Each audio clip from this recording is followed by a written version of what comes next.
အားလုံးမင်္ဂလာပါကျွန်တော် Smite ပါကျွန်တော်ဒီနေ့ဗီဒီယိုမှာတော့ကျွန်တော် Minecraft ထဲမှာစကားပြောတဲ့ NPC mod အထွန်းဘယ်လိုလုပ်ရမလဲဆိုတော့ပြောပြပေးတော့မှာဖြစ်ပါတယ်ဒီကဗီဒီယိုတွေမစခင်မှာကျွန်တော်ရဲ့ဗီဒီယိုတေချာကြည့်ပေးပါဒါမှအထွန်းလုပ်လို့ရအောင်ဖြစ်ပါတယ်ကြည့်တော့စလိုက်အောင်ဒီအထွန်းလုပ်မှဆိုရင်တော့အရင်ဆုံးလိုအပ်တာကတော့ဒီ Minecraft အထွန်း Maker ဆိုတဲ့ဒီ software လေးပဲဖြစ်ပါတယ်ဒီ software ကို Play Store မှာ download လုပ်လို့ရပါတယ်ဒါကို download မလုပ်တတ်ဘူးဆိုရင်တော့ကျွန်တော်ရဲ့ဒီဗီဒီယိုရဲ့ description နဲ့ comment မှာကျွန်တော် link ချပေးထားပါမယ် download ပြီးဆိုရင်တော့အဲ့ software ကိုဝင်လိုက်ပါပြီးရင်ဝိုင်းပြထားအပေါင်းပုံစံလေးကိုတစ်ချက်လောက်နှိပ်လိုက်ပါအဲ့လိုနှိပ်လိုက်ပြီးဆိုရင်တော့ Minecraft ထဲက item တွေက mod တွေရောအမျိုးမျိုးပေါ်လာပါလိမ့်မယ်အဲ့ဒီမှာကိုလှုပ်ချင်တဲ့အဲ့တော့ယူလိုက်ပါ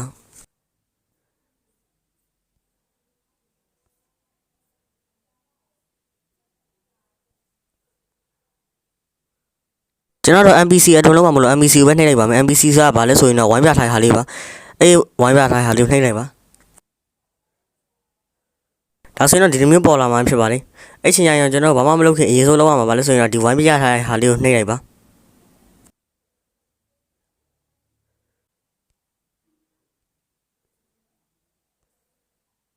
ပြီးရင်ကျွန်တော်လောက်ရမှာအခုကျွန်တော်လုံးမဲ့အထုံး skin ရွေးပြအောင်ဖြစ်ပါတယ်အဲ့ skin ကိုရွေးချင်တယ်ဆိုရင်အခုဝိုင်းထားဟာလေးကိုနှိပ်လိုက်ပါ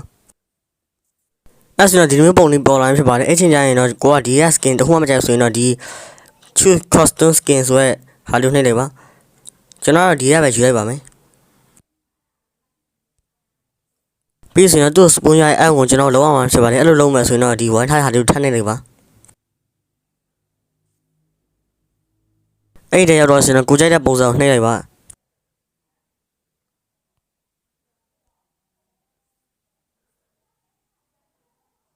လုပ်ပြီးတော့ကျွန်တော်အောက်မှာလွတ်လွတ်ရေးထားတဲ့ဟာလေးကိုထပ်နှိပ်လိုက်ပါ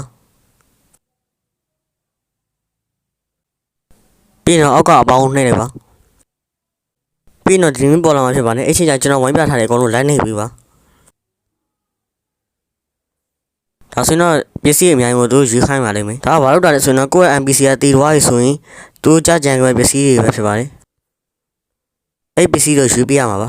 ကျွန်တော်တို့ diamond မှရွေးလိုက်ပါတယ်ပြီးအမှန်ချစ်နှိပ်ဒါမှမဟုတ်စိတ်ဆုနှိပ်လည်းရပါတယ်ပြီးဆိုရင်အောက်ကကျွန်တော်ဝိုင်းပြထားလေးကိုနှိပ်ပြီးပါပြီးဆိုရင်ဒီဟာလည်းထပ်နှိပ်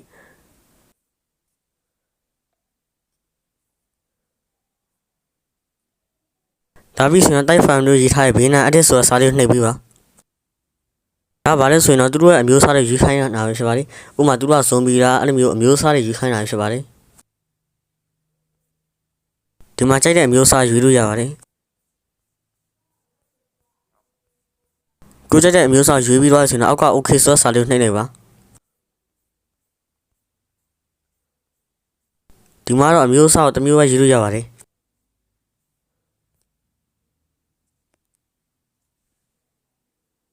ကျွန်တော်တို့ player ဆိုတဲ့အမျိုးအစားကိုပဲယူလိုက်တော့မယ်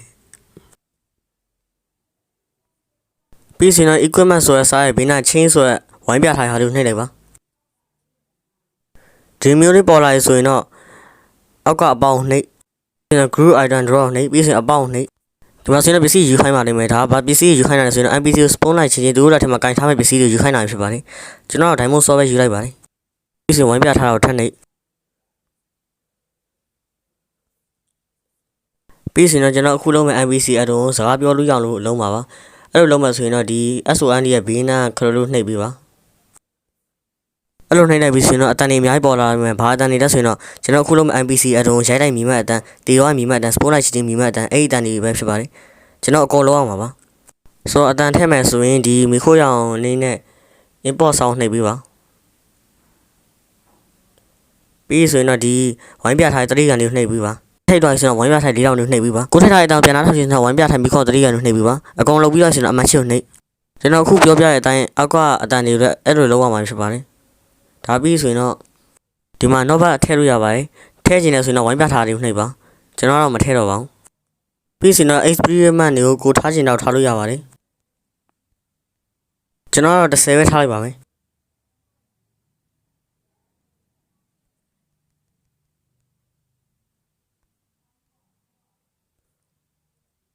ဒီမှာအိမ်မော်ရဲ့ရွှေ့ရဲ့ speed နှုန်းတွေပါကျွန်တော်လုပ်လို့ရပါတယ်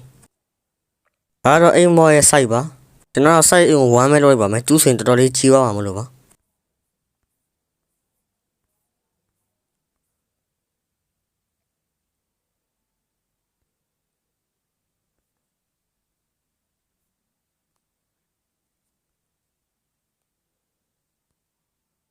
ပြီးရင်တယ်လီပေါ့လို့ပါရပါတယ်ဒါတော့တယ်လီပေါ့ရဲ့အကွာအဝေးပါဒါကတော့အချိန်ပါကျွန်တော်တော့မထည့်တော့ပါဘူးဒီဘိုင်းဒီလိုက်ဆိုစားတော့ဗာလဲဆိုတော့ကျွန်တော်ဇွန်ဘီလိုမျိုးနေဘက်မီးတောင်တာဖြစ်ပါတယ်အဲ့လိုလုပ်ချင်ဆိုရင်ကျွန်တော်ဝိုင်းပြထားနေနှိမ့်ပါကျွန်တော်လုံးမဲ့မော့ကဆိုပြီးမဟုတ်တော့ကြောင်မထည့်တော့ပါဘူးဒီကန်ဖရိုင်းဆိုတဲ့ဟာကတော့မိုးပြောင်လို့လုပ်လို့ရပါတယ်လုပ်ချင်ဆိုရင်ကျွန်တော်ဝိုင်းထားနှိမ့်ဒီ fire immune ဆိုတဲ့စာကတော့ဖွင့်ကြည့်ပါဖွင့်ပါဒါဗာလဲဆိုရင်တော့ကျွန်တော်မီးတောင်ကိုကာကွယ်လို့ဖြစ်ပါတယ်ဒါဘိုင်းဘယ်လောက်ကြာကြာမသိပါဘူးအဲ့ဥစားဖွင့်ထားရင်ကျွန်တော်ထည့်လိုက်ပါမယ်ထည့်ချင်ဆိုတော့ဝိုင်းထားနှိမ့်ပြီပါအုတ်ကျော်ပြောမှာတော့ trade လုပ်တာဘယ်လိုလုပ်ရလဲဆိုတာပြောပြရင်ဖြစ်ပါတယ်။ရေဆုံးဝိုင်းထားနှိပ်ပြီးပါ။ပြီးဆို chain ကိုနှိပ်ပြီးဆိုအောက်ကအပေါင်းကိုနှိပ်ကျွန်တော်ဝိုင်းပြထားတဲ့အကုန်နှိပ်ပြီးပါ။ကျွန်တော်တို့ပစ္စည်းယူခိုင်းပါလိမ့်မယ်။ဒါကတော့ကိုယ့်ဘက်ကပေးရမယ့်ပစ္စည်းယူခိုင်းတာပါ။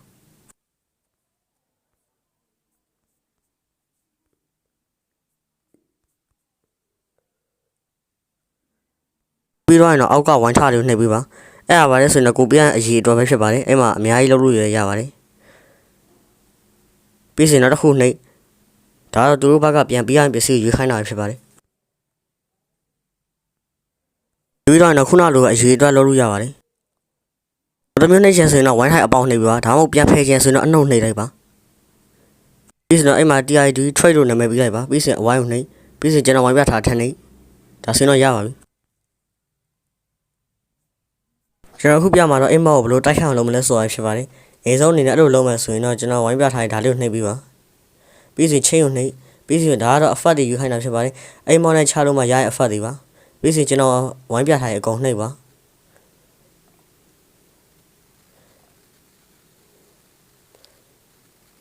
ပြီးဆိုရင်ဒီမှာ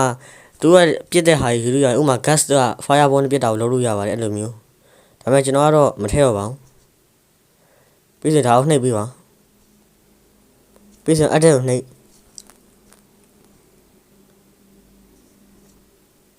ဒါတူနဲ့တိုက်ခိုက်ရမယ့်ရန်သူတွေတူနဲ့တိုက်ခိုက်ရ mod တွေကိုပြရဆိုပါတယ်တူတိုက်ခိုက်ရ mod တွေပါအဲ့မှာကိုထည့်ချင်တဲ့ဟာထည့်လို့ရပါတယ်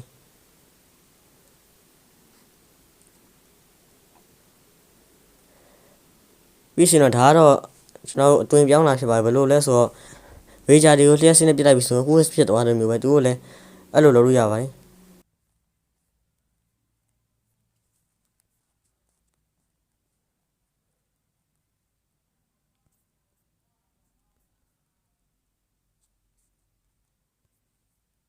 ပြီးဆိုရင်အောက်မှာလည်းအများကြီးလုပ်လို့ရပါတယ်အဲ့အထုံအတွက်ကျွန်တော်ကတော့တချို့ setting တွေတိတ်နားမလဲလို့ကျွန်တော်မပြောပြတော့ပါဘူးကွက်ကိုနှိပ်ကြည့်လိုက်ပါပြီးဆိုရင်ကျွန်တော်အပေါ်ဆုံးပြန်သွားပြီးတော့ကျွန်တော်ဒီမှာနာမည်ပြောင်းလို့ရပါတယ်ကျွန်တော်တော့မပြောင်းတော့ဘူး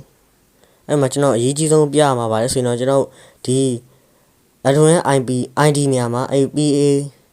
အစပြောက်ထဲပါပြီးဆိုရင် EXAMPNE 12345လို့နှိပ်ပြီးပါအဲ့လိုနှိပ်တော့ကျွန်တော်မရပါဘူးအဲ့လိုနှိပ်ပြီးဆိုရင် save လို့မဟုတ်အမှရှုပ်နှိပ်လိုက်ပါဒါဆိုရင်တော့ရပါပြီပြီးဆိုရင်တော့ဝိုင်းပြထိုင်မြားနဲ့6ပုံလုံးနှိပ်ပြီးပါပြီးဆိုရင်ကျွန်တော်အခုလောက်ထားရဲ့အထုံရဲ့ icon ပုံစံကိုပြောင်းလို့ရပါတယ်အထုံအတွက်နာမည်လေးထည့်ပြီးပါ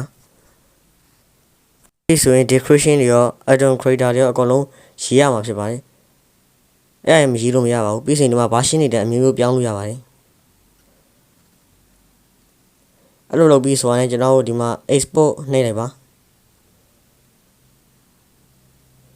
အော်နေကျွန်တော်တခုမိကြပါဆိုတော့ကျွန်တော်ဒီအထုံရဲ့နာမည်ကငါးလုံးထက်ကျော်မှရမှာပါအဲ့တော့ကြောင့်ငါးလုံးမကျော်အောင်လို့ရှောက်ရေးလိုက်ပါဒါမှမဟုတ်တခုရေးလိုက်ပါကျွန်တော်အဲ့လိုရေးပြီးဆိုတော့ဝိုင်းပြထား export နှိပ်လိုက်ပါဒါဆိုရင်သူတို့ saving လုပ်နေပါတယ်ကျွန်တော်တော်တော်ဆောင်းပါပါမယ်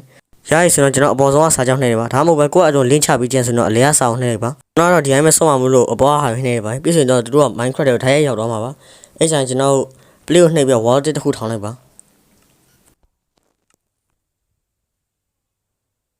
ပြီးဆိုရင်ကျွန်တော်လုပ်တဲ့အတိုင်းလိုက်ပါဆိုတော့ကျွန်တော်အောက်ဆုံးသွားပြီးတော့ကိုလုတ်ထားရဲ့အတုံးလေးကိုထည့်ပေးပါ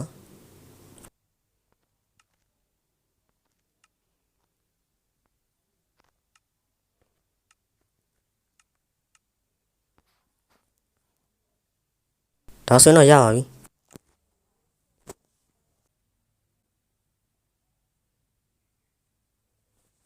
โอเคဝါတော့ရောက်လာပြီဆိုရင်တော့အထုံစမ်းဖို့အတွက်နည်းနည်းကောင်းတဲ့နေရာလေးရှာလိုက်ပါမယ်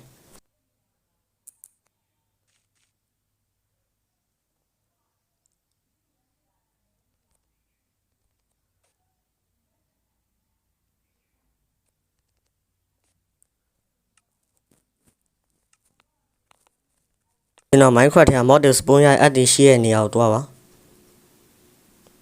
ပြီးဆိုရင်အောက်ဆုံးမှာကိုလိုထားတဲ့ mod ရောက်နေပါလိမ့်မယ်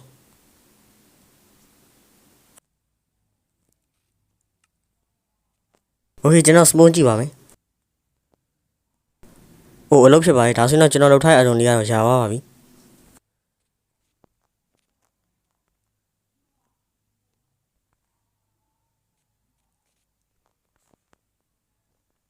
ကျွန်တော်တို့ trade လုပ်ကြည့်အောင်ဟိုဒါလည်းအလုပ်ဖြစ်ပါတယ်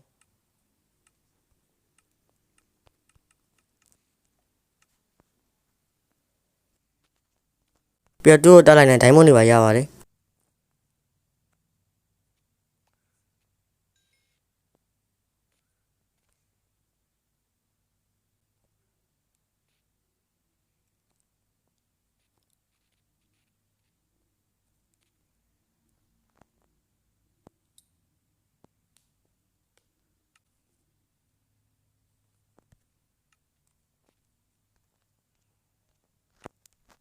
ပြီးတော့ကျွန်တော်ခုန fire immune ထည့်ထားတာကြောင့်မလို့သူတို့ဘယ်လောက်ပဲမီးလောင်လောင်ဘယ်လောက်ပဲလာပါကြတာသူတို့ခံနိုင်ရှိပါတယ်လုံးဝဒမ်းမရောပါဘူးလုံးဝလည်းမထိရောက်ပါဘူးပြီးစင်တော့သူတို့ကခုနကျွန်တော်ရွေးပေးထားတဲ့ရန်သူတွေနဲ့လည်းချပါတယ်ပြီးစင်သူ့ကိုချလိုက်ပြီဆိုရင်ဟိုတာအဖိုက်ရမှာဖြစ်ပါတယ်ကဲဒီတော့ဒီဗီဒီယိုတော့ဒီတော့ပါပဲကြည့်ရှုပေးတဲ့အတွက်ကျေးဇူးတင်ပါတယ်ကဲဒီတော့ဒါပဲ